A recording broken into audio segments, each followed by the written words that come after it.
DC. Sialkot सबासका की खसूसी हिदायत पर district emergency officer engineer Naveed Iqbal की ज़ेर निगरानी सैलाब से नब्ज़ होने वाले नहर पर अपर शनाब में खमरावाला के मकाम पर फर्जी मश्क का इनेकाद किया गया।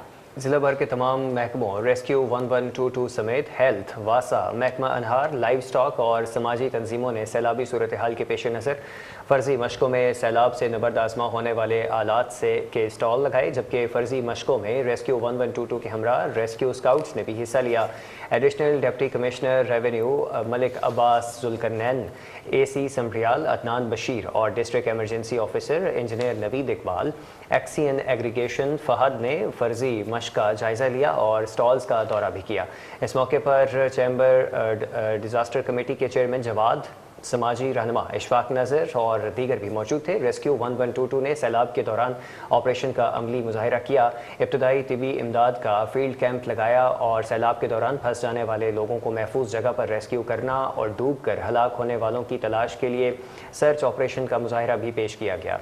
इस मौके पर ADCR ने कहा कि इस तरह की फ़र्जी मशकों का मकसद रेस्क्यू 1122 और दूसरे महकमों की पेशा वराना सलाहियतों को परखने के साथ साथ आलात की ऑपरेशनल सलाहियतों को भी जांचना है, ताकि मुमकिन सैलाब से बचाव के लिए बेहतरीन इक़दाम किए जा सकें। कि ज़िले महकमों के दरमियान बाहमी इश्तराक कायम करने के लिए और बर वक्त एमरजेंसी आवाम को जल्द रिलीफ मुहैया किए जाने के लिए ये मशक़ें अहम हैं।